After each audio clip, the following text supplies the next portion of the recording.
Hey everybody, welcome back to the Woodruff Cast. Today my guest is Aidan Walker. Aiden is a writer and internet culture researcher. His forte over the years has focused on the phenomenon of memes. In fact, I had him on this cast, I don't know, 4 or 5 months ago, and we did some kind of thorough fleshing out for folks of the potency of memes as markers of movements within culture and the zeitgeist. His work has been featured on the BBC, the Daily Beast, and he has a very large following, rightfully so, of folks over on TikTok and on Twitter. So Aiden's going to join us in a bit. Before he comes on, I want to talk a bit about what has been cogitating in my brain pan since the Charlie Kirk murder. And what I connected the dots with related to this murder was the retrograde motion of Saturn back into Pisces. Now, I'm saying this in not in the sense of a cause and effect dynamic, like Saturn went into Pisces and suddenly there was this horrible cultural event. I'm talking about it more from a place where we can understand astrology free from cause and effect dynamics. As a lot of you know, I've been correlating the Tao, the Chinese philosophy, with the logos, the nous, the mental construct that defines astrology, at least in Western culture. My reasons for doing this are personal. I do not, I'm agnostic. I don't know about things like the moral view of karma. I'd certainly say living in the times that we live in now, that's sort of like a defunct idea. The the old moral notion of karma as some kind of comeuppance. My preference is for the more literal translation of the word karma, which means action. So to me, that's fitting because if action is accelerated and moves on and on and on without any kind of checks and balances or any kind of a uh, uh, pushing it through the lens of, say, the reality principle, which would be Saturn, then an event like the Charlie Kirk murder makes sense. When that event happened, I certainly wasn't celebrating it, but I had a whole being response to it in the sense that, well, yeah, of course, this kind of behavior runs on and on, ratcheting up and up unchecked. Well, it makes sense that then this my understanding of karma would play itself out. It's like it had nowhere else to go but into that particular tragedy. So I bring up Saturn moving into Pisces because the mutable signs of the zodiac are the key significators of the Tao as I understand it. And what I mean by that is the mercurial and the Jupiter associated energies related to the mutable signs fit very much not only the teachings of the Tao, which is a constant movement of process, but also the Western mythic traditions related to Jupiter and Mercury. Both of those gods were completely amorphic, constantly in states of transformation, going from mortal to the heavenly, and constantly shape shifting. And so that correlation of those two planets with the mutable signs is makes sense to me. And again, some academics translate the word Tao not as the way, but as process. That's the actual word that they use when they do their translations of the Tao. They, call it the process. And to me, that's also a much better fit than the way, because the way starts to connote this kind of fixed ideological stance, which is the exact opposite of what the Tao is apparently about, which is the constant flux, the constant uh, emergence and disappearance of a liminal realm where it's just our mind that tends to fixate on things, turn them into concepts, and then solidify them.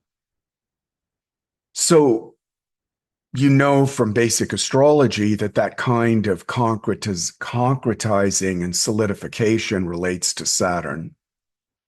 Saturn moves back into Pisces. Now we're in the most like amorphic, watery, mutable sign.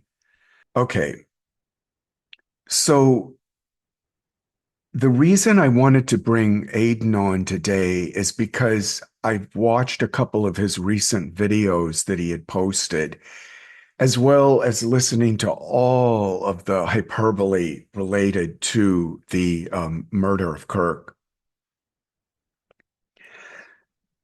Aiden was the only person that I encountered that when I heard him taking apart and highlighting his understanding, I thought, wow, somebody is finally getting what this is about. And I mean that what it's about astrologically, meaning Saturn back into Pisces, one last pass at us getting inculcated with the idea that after Neptune's long transit through Pisces, there are no longer these kind of polarities that people long to cling to and try to find some kind of explanation from, meaning left leaning, right leaning, conservative, liberal. All of that dynamic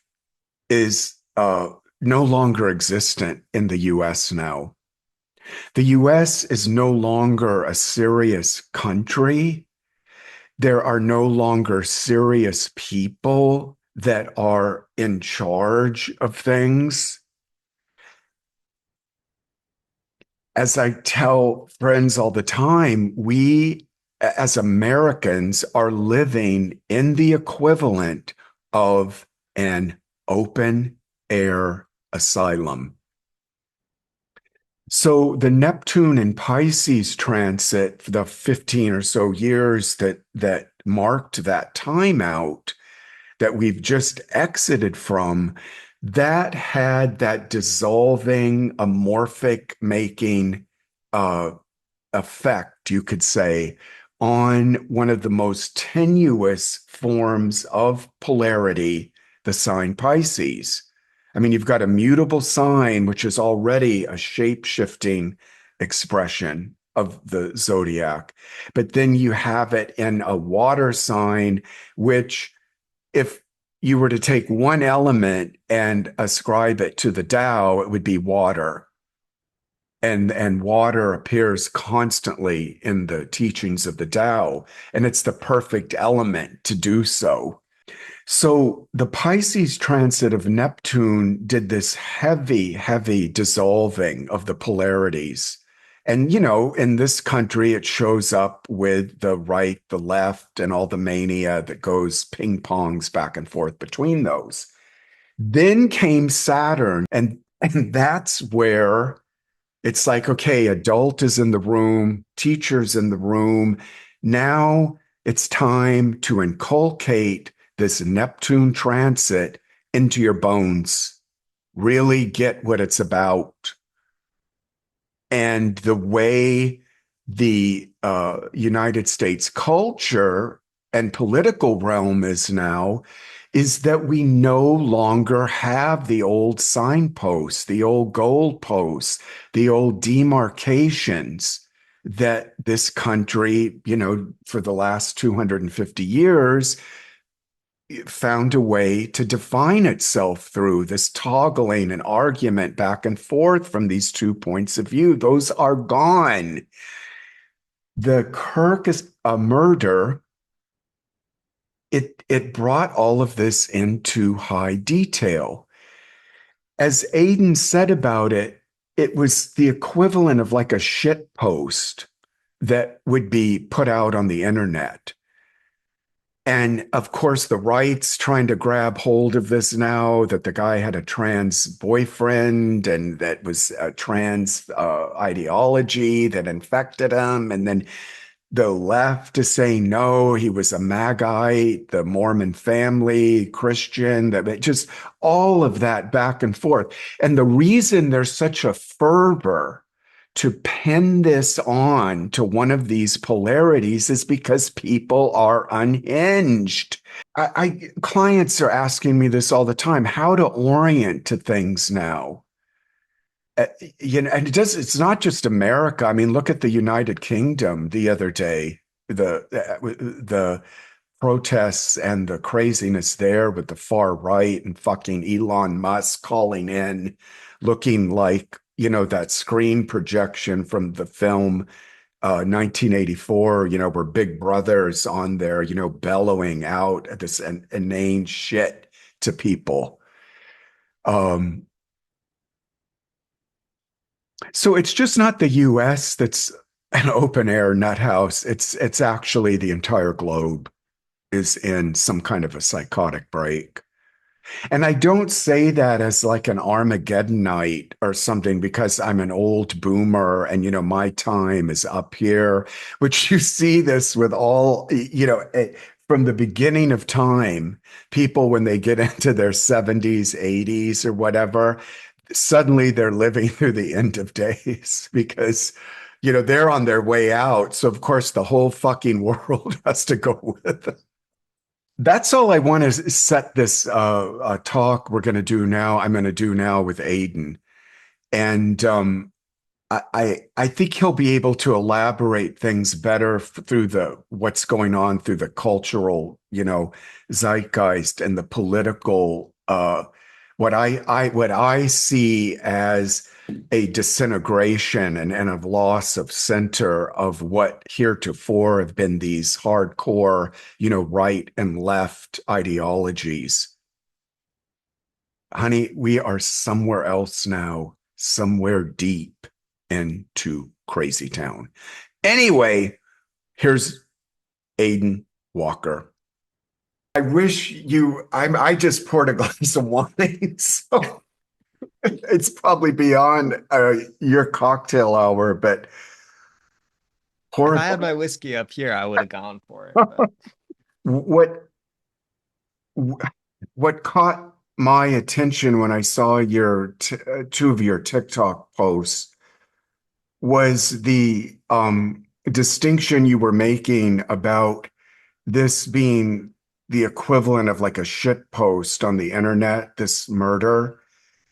Um, so I think I interpreted that correctly from you that it wasn't really left or right as far as ideologies go and what drove it. Of course, we don't really know anything at this point, but I just I'd been listening to all of the different yapping heads and news outlets and Ben Shapiro and Candace Owen and the people on the left, Tim Miller, um, all those dudes. And nobody, you were the only person that like actually said something. I was like, oh, okay, Aiden's got a bead on this, like with what's going on.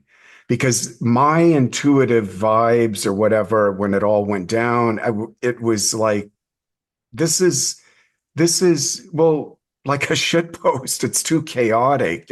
It doesn't Yeah. seem to have any, what like old media say would want to latch on to and make a narrative out of. So anyway, that's going to be, well, I guess I've already kind of started talking to you. So can you, It's all good. I'm down to dive in. okay, can you pick up on that and what I'm saying? And then we'll, yeah, just go from there. Yeah, I think what you're saying is very intuitive and correct. It was a shit post. And in a way, this is not like a totally internet brain rotted phenomenon. I think a lot of assassinations and political violence in history have been similarly incoherent. They wouldn't have Mhm. called it a shit post back then, but kind of Right. motivated by either something deeply personal or just like an overall nihilism or maybe some kind of psychosis. Who knows? Can't speculate here because we have so little information. But often these things don't fit on sort of the left-right definition. And I think often the meta story for a lot of this stuff is various commentators and just people in general sort of struggling to find a narrative to explain it or to fit with it. Hmm. And some of that is out of like an ideological interest, as we've seen, but I think some of that is out of a very human desire to make sense of when something really horrible and I would say, traumatic for a lot of Americans, regardless of where you stand politically. We all saw that video. Um, People Yep. want that to make sense, and uh, the horrible thing is that it sometimes doesn't. Right. And we are like meaning making creatures. I mean, there's just that drive to have narrative and then, tag our life along with that. So something like this is just such an explosion of chaos.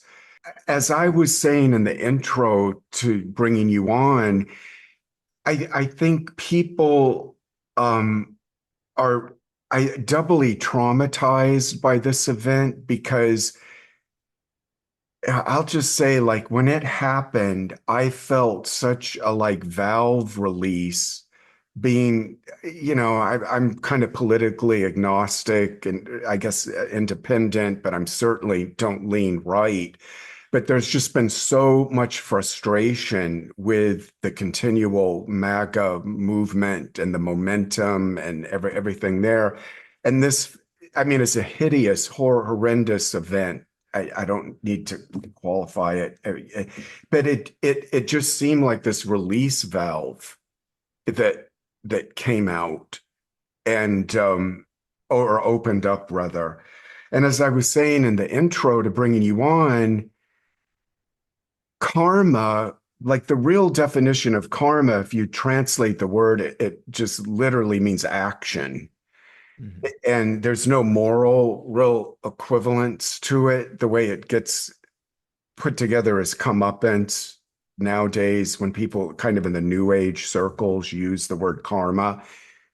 So the point I was trying to make is this is when an action just goes and goes and goes and goes and accelerates, it kind of hits like a brick wall, which this event kind of typified for me. It's just went as far as it could go with all that rhetoric and everything, and then boom. So, like, how, how do you see it and from a moral or ethical point of view, like for yourself? Because I know you've been deep in this now for days, talking with folks and stuff. Yeah, I see it as you're speaking. I'm thinking a little in personal terms. And I think my personal terms are shared by a lot of people that we go about our lives and we go to work. we're with our families. We, go out to dinner, watch TV. In my case, look at memes on the internet. And there's always this knowledge in the back of our minds that, things are accelerating towards Hmm. something that is deeply unpleasant. Um, and I think of it a lot in terms of, I'm based in DC, so every morning the National Guard is there.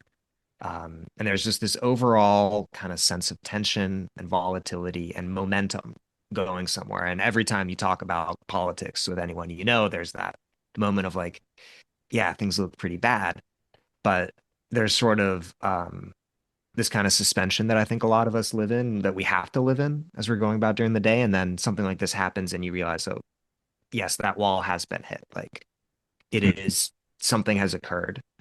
This story that I know is going on is suddenly real in like a bodily way, sort of an immediate bodily Right. sense. And I think there's always a discussion.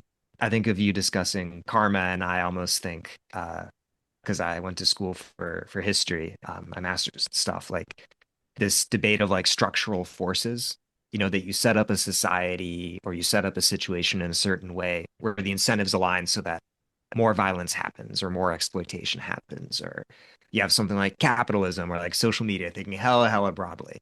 Hmm. Um, and that there's a momentum to that that just sort of produces these unjust outcomes or hurts people.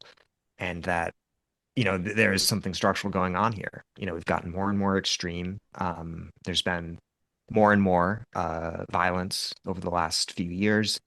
And yeah, in a sense, it's not surprising, but also extremely surprising to see this sort of happen. And I think that morally and ethically, like, I don't know, we're in trouble. I don't have an answer for that question totally.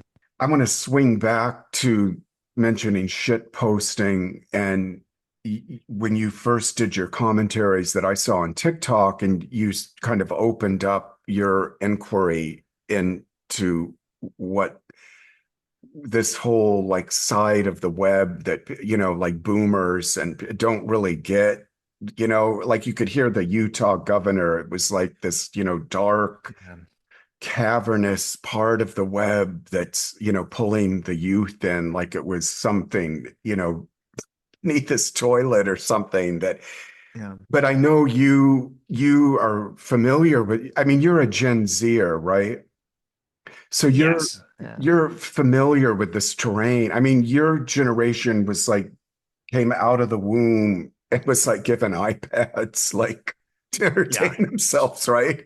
So that whole realm, like go over some of the key points like you made in your the TikTok video I saw you do that was highlighting some of this and the memes that were inscribed on the casings and stuff like that. I did make a whole video saying it was a shit post and detailed a set of, kind of interpretations and sort of historical readings of the things that were engraved on the casings.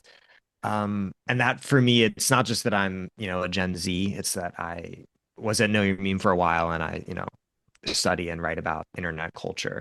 And I myself personally was never really on those corners of the internet. I kind of looked at them with a clinical resolve, or remove rather. Hmm.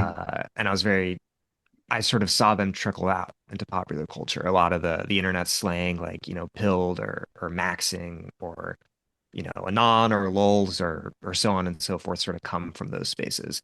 And the point I made in my video was that on the casing of the shot that killed Kirk, there was a furry bashing meme. Notices bulge, ooh woo, what's this? Right. Some pronounce it owo, but the phrase ooh woo is from kind of Know Your Meme records it coming back from 2013, so 12 years ago. That specific notices bulge phrasing, the web comic that uses it kind of famously is from 2015, and it has this sort of specific history of being a way that people on 4chan in particular made fun of furries, who are the internet subculture that dresses like animals. Hmm. And in that sort of notices bulge or whatever, there's sort of a reference to genitalia or like being surprised that a bulge would be there. So there's a shade of transphobia kind of to that meme as well, or just kind of at the very least a bashing of furries. And like a lot of the stuff at these corners of the internet, which are populated by people who, first of all, are kind of very into these niche subcultures and are deeply ironic.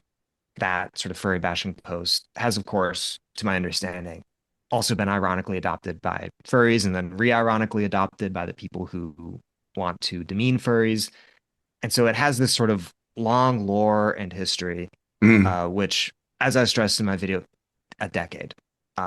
So literally being Gen Z, he was 22, I'm 26, but if you think he was 12 at the time that meme originated in 2015, right. um, we have no idea of knowing if, 12-year-olds were, I mean, they are on that part of the internet, but regardless, whenever he encountered it, it was as a installed ongoing cultural tradition, Hmm. which is true of a lot of this ironic, kind of nihilistic, outcast type internet meme usage and language. And Hmm. the fact that it was engraved on a bullet, and that in the transcript we've gotten from the FBI, that's the source on it, that we have him apparently saying that the idea was that if Fox News said notice his bulge, ooh woo, he'd like have a stroke from laughing. I'm not sure exactly the language that is in the transcript, but like that sort of indicates to me that, the fact of taking this rather obscure furry meme, which is not something that most Gen Zs would know at all, something that I sort of had to double check my knowledge on. And I've studied this stuff for years. Uh, that's the message you choose to leave. There's a certain like it's a joke. It's a dark and twisted joke. Um, Right. And then, I mean, just the other inscriptions were, it was just such a wild array of, again, it gave a vibe of chaos, but so, still pulling from, I don't know, was he, I guess it was a heavy Discord server user, or was this like Reddit or, so going through the rest of them, the second one is engraved with a reference to Helldivers 2, which is hmm, a game probably only played it once or twice, but where the plot essentially is that it's something around like you're fighting fascists and it's a first person shooter type genre kind of thing. And yep, the phrasing was, hey, fascist catch, and then this up arrow, right arrow, down arrow, down arrow, down arrow, which is a pretty direct reference to a game, but also, you read the inscription, hey, fascist catch, and one would, think he's calling Kirk that. And right, then the arrow thing sort of became a meme on some of these image boards because that's a command you put in the game to send off like a really big bomb. That I always learn things from my TikTok comments, but I heard that the bomb, it's one of the most powerful moves in the game, and it often is detonated and hurts your enemies, but also your allies, and it's something that people would use online. My sense is in the image where this is again a pretty old thing, hmm, late 2010s, is that it could be used in sort of conversational contexts, but kind of above all else, like sort of like a if you know type thing, because it's just a chain of symbols. And so if you're like a real gamer of this game, you'll know that chain of symbols. Um, and I would imagine too, uh, at the risk of speculating as well, that that's sort of the three arrows and the hey fascist, whatever. Um, that has a certain resonance as well, with certain symbols of anti-fascism. And then the third bullet, um, had sort of some lyrics of like Bella Ciao, the Italian anti-fascist song engraved on it, but yet again, that also is like a deep, deep video game reference. I hmm, think a lot of people online used that song because it was in game soundtracks, and it was in Italian, so people, I think a lot of Americans just had no idea what it meant. And it has sort of documented usage, I think, both from the left wing and also from the right wing. And so, um, Bella Ciao to me is another kind of in that irony pilled context, and in the context of the other casing seems kind of ambiguous. And then the fourth casing, which was the one that struck me the most, says, "If you're reading this, you're gay." LMAO. and what about that struck you the most? Like, I mean, related directly to a meme that you're familiar with, or just Well, LOL, you're gay? And you know how Yeah. kids call each other gay to put them down, and they may not even have a sexual connotation, or, but I mean, Yeah. how did you read that one on inscription? Like, So to me, it does call back to that, like putting other kids down. mhm. And it was sort of like a snarky reply that people would often put on posts in these image boards, which again are very young populations Yeah, making fun of each other. Um, and there's a lot of memes that are sort of like, if you're reading this, yada, yada, yada, or like to the girl reading this or something, you're beautiful, kind of on the other end, more wholesome. Um, but just the gesture of that we sort of have this cultural script now, like from Luigi Mangione, that, bullet encasings are something that is engraved and leaves a message. And the message you want to leave is to law enforcement reading it at the scene. You're sending that message to people reading newspaper articles, to reporters, to the entire everybody who's trying to make meaning out of reading that. That right. that comment is both sort of insulting them in this schoolyard kind of rude way, but also just being like, there is no meaning here. I'm just gonna mock you. Right. Whereas Luigi, definitely there was like you got the message from his inscriptions. Before I brought you on, I talked about the astrology of this moment and how it's so much about uh people coming to an understanding within themselves is that is, and again, to your point of the shit post, we're no longer living in a time where these hard right and hard left, that polarity is like defining things. We've gone into some other, like Bardo, which Yeah. is like another world that doesn't have those guiding, those goalposts. And it seemed like the Kirk murder, like, was a big, made that doubly emphatic given the astrology right now. What interested me also within this sort of like coded language and stuff was I wanted to ask you what you thought of Cash Patel men mentioning Valhalla, which, like you, with comments on your TikTok, I learned by reading comments that that's actually some kind of a white nationalist nod or something about Valhalla. Like, and everyone online was making fun of him as like, you know, some other reference to heaven or something. But my understanding is that it has a history of coming from that kind of heavy right, white nationalist, maybe, I don't know, Christian nationalism. Were you familiar with that when that popped up from Kash Patel? Yeah, I mean, I'll caveat that with saying Cash Patel is clearly insane. And so I would believe that he has no control or idea of what he's saying.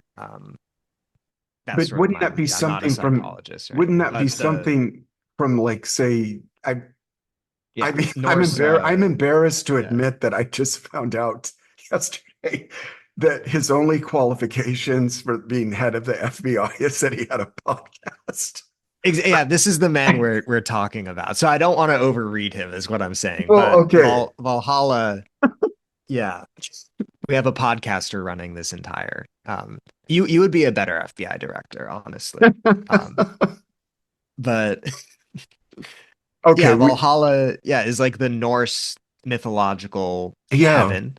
yes, yeah. Um, and in these spaces where there's sort of this edgelord interest in like the symbolism of white supremacy, and almost like the more esoteric, the better. Esoteric and like a or more obscure, the better. I don't want to misuse the word esoteric here. Um, but sort of this almost like neo-pagan strain of that movement, and like stuff like Hyperborea, which is the, old mythical like northern continent that some Europeans thought existed, where sort of like Aryans or the Norse or whatever came from. And so there's sort of this like calling back to that cultural tradition, which has its own. it's very ancient. It doesn't Yeah. have anything to do with this, at its origin. But that's sort of like a common thing that I think a lot of sort of white nationalist extremists have used that imagery and made a lot of memes around it. If you Hmm. remember Nate Hockman, who was a DeSantis staffer in 2024 and kind of was well published and sort of known on the right. And I think he has landed on his feet somewhere, but he did this meme edit for the campaign that featured a lot of this like neo-pagan white nationalist hyperborea type symbolism. Wow. And so referencing Valhalla, again, I don't think it's like open and shut that, Kash Patel has done that or whatever. And there's, other, um, I wouldn't be comfortable in sort of saying like, oh, the FBI director just explicitly referenced this necessarily, but it's in that territory, if that makes sense. And That's with a culture, it's elusive. You're making um, various yeah. types of references. Yeah. My point was just that this would be a response that was coming from another kind of obscure, weird Yeah. subculture or something that, of course, went over everybody's head. And and then we're still left with, like you're saying, don't really know for sure. Like, is it this or that or this or that? Yeah. No, I was just gonna say that what that sort of goes to, so like as I was saying, these communities are very, very old. And so I think a lot of the people currently, in the administration, if you're kind of nerdy and on the right and young, odds are you are one of these kids. And so Hmm. this is some of the language they speak to each other and speak in those group chats with each other. And um, When I read the transcripts that the FBI released yesterday of the text messages between Tyler Robinson and his partner, Lance, I believe. And did you read the trans yeah, yeah. like there I as a boomer, I I saw language in there that was like 50, 60 years old from someone calling their father their old man. Yeah. Um, the it was terms like vehicle for car and stuff. Um, it just seemed it just seemed completely contrived, and yet this is what the public and news media is being given as setting up the narrative for convicting this kid as evidence. Mhm. What did you make of the transcripts of the text messages? Does that Well, seem like a yeah. 22-year-old's vernacular and like phrasing? I mean, plus texting like that. I've never seen anything like that in my life. Well, I mean, they're typing probably if it's I don't remember what platform they say it's from. If it's from Discord, it might be typing on the computer. Well, he would But have to be on his phone because he yeah, was on the run texting Lance, yeah. apparently, like jumping from the roof and then hiding the Yeah. gun and trying. So yeah, I mean, I'll say I'm not totally convinced by sort of things like, oh, a 22-year-old doesn't quite speak that way because everyone sort of has their own idiolect. And they're Hmm. from a very specific community and people use words in their own ways and there's no sort of pattern or whatever. I do think that I would not go out and post publicly or say in my own sort of sense that I don't think it's a true transcript, but I do understand why, with the way this story of this very fraud event has played out, Hmm. why people are having that doubt. And in a sense, I'm more interested, the more interesting story to me is the way this is playing into that larger dynamic we were discussing of where the country is headed, where the violence is turning, how the movement is going. And I think one thing that's very clear from it is, the director of the FBI is a podcaster. It's very apparent that they have a narrative they want this to fit. Um, And I think there is a widespread and properly earned, distrust of institutions in the investigation. And so I ultimately don't think there's any way to like know. So I don't really want to speculate, but I Yeah. am interested in the fact that speculation is there and that speculation is um, something that people feel and something that, plays into this moment. Um, and in a broader sense, I'd say too, what I'm interested in and very worried about, and my first response when I heard about it was, will this be a pretext for escalation? Um, and the other side of it too is that I almost don't, need.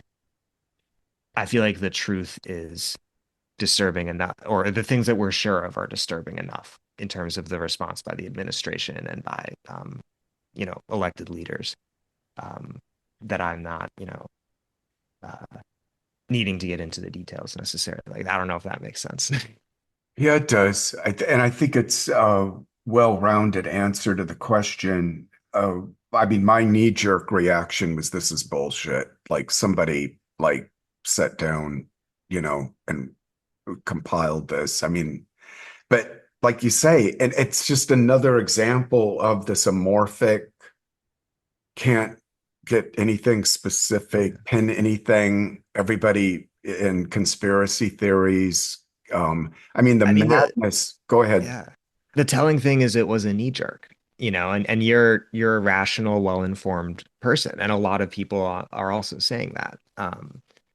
And the fact that that's our knee jerk is just, I think, one sign of where, this process is pulling us. Yeah. How Yeah. do you see this playing out as far as, uh, say, subtext and other ways related to, I don't know, like conspiracy stuff I see on TikTok about, well, the day Kirk was taken out, the Senate was voting on the Epstein files. I'm not asking you to do like a prophetic statement, but what is your sense of how things are like heading with this? I'd say with the sort of conspiracy thing and looking again at the right and sort of some of these fringes we've been talking about, there's like five or six ones popping off, on the right, and just across the board. And I'd say one thing I've been thinking more and more is that, if you were to look at like where the majority of Americans are getting their news or what they think, I would say possibly a majority of people believe the official story is not the true story. And I I think that's a troubling sign of the times, right? There's not a consensus reality. This is symptomatic of that. Um, and I don't know what happens next. I don't think anybody does. But what I would hope occurs is that people of conscience and people who have good intentions um, create some kind of, countervailing power to this, that uh, we get together and we, both sort of calm the nerves and seek to stop this acceleration of violence, but also recognize that there is something structural going on, right? And unless we sort of change how the pipes are arrayed and what's being pushed through them, we aren't going to end this cycle. We can't do something cosmetic here. And I'd say that the one sort of firm feeling I do have is that the answer is not to uh, sort of restrict access to the internet or to censor it or ban a piece of it. I understand there's a lot of people who sort of say that thing with good intentions, but at this particular moment, where if you have, as a lot of experts say, and as I and you, I think, agree, like a moment of authoritarian consolidation, I don't think you want to have a situation where you say, okay, government, now you get to, age verify websites and get that data from people. Now you get to, decide what kids are going to see, because it's sort of like this is not the moment to renegotiate that social contract around the internet. I'd rather err on the side of openness and freedom of speech. Just to that point you make, I would just add that this loophole that the platforms have where, we're exempt from whatever's appearing here. I think Mhm. that's time to be revisited, but I don't think it'll happen in this administration at all. Yeah. And I guess what I'm saying is that if we revisit it now, based off the way things are arrayed, I don't see it being revisited in a way that is Oh, better than what it yeah, is now. definitely. That's part of Oh, what I mean. Yeah. definitely. This would Like it's all a be, broader conversation. yes, yeah, absolutely.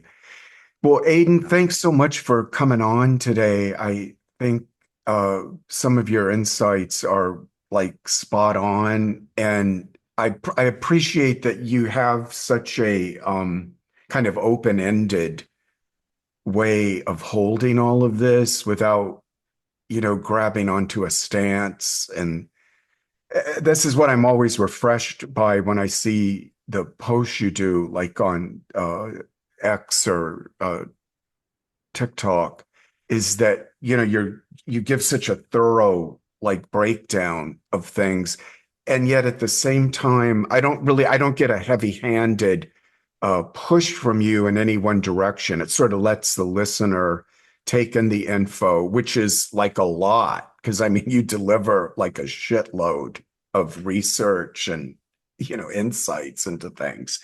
But that's why I love like talking with you, because it's so much of everything comes from these hard ass takes, nowadays. It's always has some weird like propaganda vibe about it to me. Oh, and grifting, of course. Yeah. Have Yeah. to bring up grift. It's so about whatever game they're in, in terms of their Yeah. network or whatever. And I guess I'm in a game too. You're in a game. We post on social media. We want to do well here, but um, I try my best to sort of hold that space open. And it's one of the reasons I like talking to you is because you come at this from a different angle from your Hmm. studies of spirituality and astrology. And um, I had a teacher I really loved say to me once. I was in college. I was talking about the poetry of Wallace Stevens, and I was sort of frustrated. And I was like, "So what does he think politically? Like, what is his thing?" And what she said to me was, he's ambivalent. And I said, "Well, Right. ambivalence." And then she said, "Ambivalence is imagination. That we need to hold space for that part of our culture. Empathy is an ambivalent emotion." Um, and so I sort of try to do that and do that responsibly. And so I'm very flattered that you see that. And Yeah. thank you Oh, so much. definitely. Yeah, that definitely comes through. Okay, I'm going to let you go. You've been in a wild media junket, I know, today. And thanks again for coming on, Aiden. Really appreciate it. I'll have links to your Substack newsletter and TikTok and all those groovy things. Thank you so much. Thanks for having me All on. right, I'll talk to you later. Talk to you later. Have a great rest of your day.